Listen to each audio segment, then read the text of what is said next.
What if the thing that's quietly unsettling you right now isn't a mistake, but a transition? What if you're not lost, you're just no longer willing to pretend certainty is required? Because there's a moment, usually somewhere in midlife, where the old rules stop working. The plans that once felt reassuring start to feel strangely irrelevant. And the question isn't, what's my 10-year plan? It's, why do I feel like I'm supposed to have one?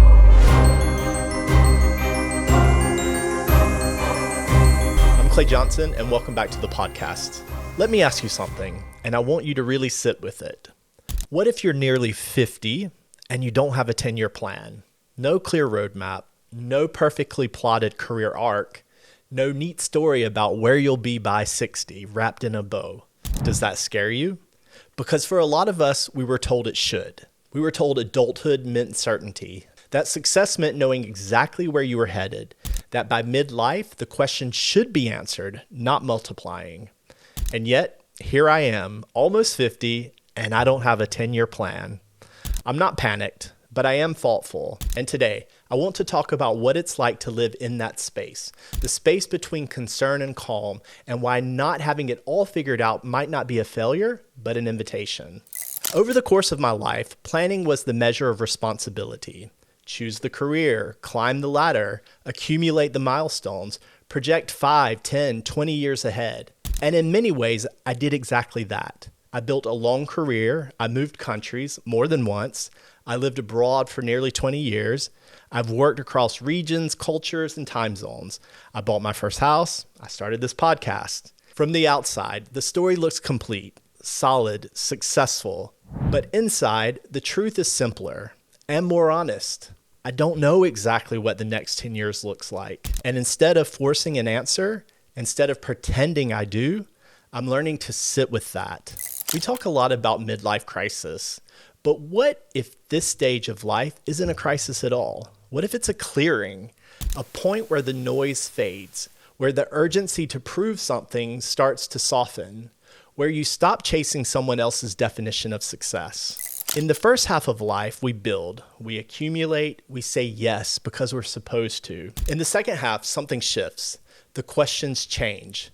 It's not what should I become, but what actually matters now. What do I want more of and less of? What feels honest? And those aren't questions you should answer with a spreadsheet or a 10-year plan. Let me be clear. Not having a long-term plan doesn't mean I don't care. It doesn't mean I'm drifting. And it doesn't mean I'm irresponsible. There is concern.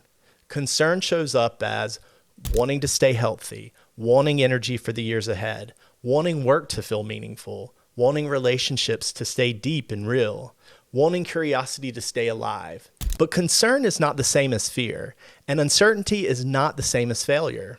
At this stage of life, I'm less interested in controlling the future and more interested in being well-positioned for it. So instead of a 10-year plan, I'm choosing something else.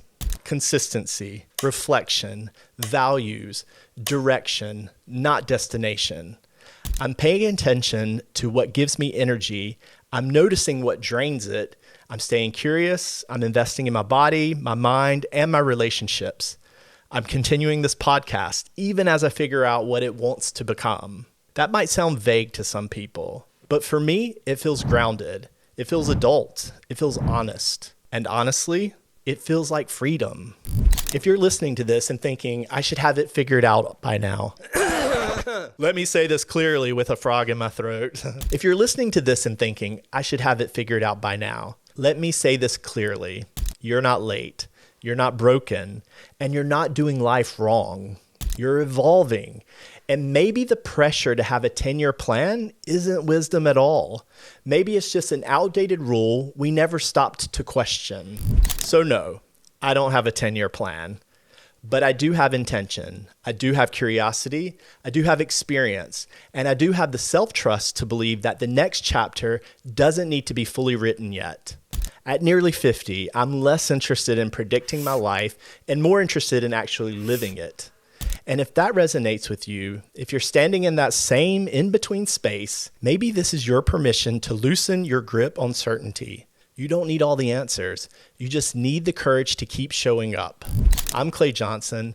Thank you for being here with me. And if this stage of life feels quieter, slower, or less defined, maybe that's not something to fix. Maybe it's exactly where you're meant to be.